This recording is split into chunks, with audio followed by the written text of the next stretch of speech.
नागपूर शहरातील सीताबर्डी मार्केटमधील फेरीवाल्यांवर करण्यात येत असलेली कारवाई सध्या चर्चेत आहे। नागपूर महानगरपालिकेने सीताबर्डी मार्केट फेरीवाला मुक्त करण्याचा संकल्प केलाय। दरम्यान फेरीवाल्यांच्या समर्थनात आवाज उठवला जात आहे। सामाजिक कार्यकर्त्या ज्वाला धोटे या फेरीवाल्यांच्या प्रश्नावर चर्चा करण्यासाठी मनपा आयुक्तांकडे पोहोचल्या होत्या। दरम्यान त्यांच्यासोबत उपस्थित असलेल्या दुकानदारांनी ज्वाला धोटे आणि मनपा आयुक्तांमधील संभाषण रेकॉर्ड केलं आणि व्हिडिओ व्हायरल केला। हा व्हिडिओ सोशल मीडियावर चर्चेचा विषय ठरला आहे।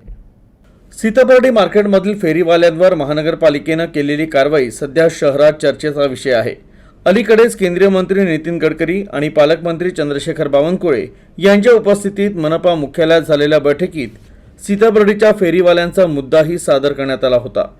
या बैठकीनंतर पालकमंत्र्यांनी फेरीवाल्यांना पर्यायी जागा उपलब्ध करून देण्यासाठी कारवाई करण्याचे निर्देश देण्यात आल्याची माहिती दिली होती।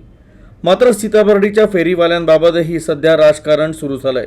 यासाठीही दोन बाजू तयार झाल्या आहे।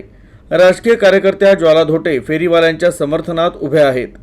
त्या मनपा आयुक्तांशी फेरीवाल्यांच्या प्रश्नावर चर्चा करण्यासाठी गेल्या होत्या।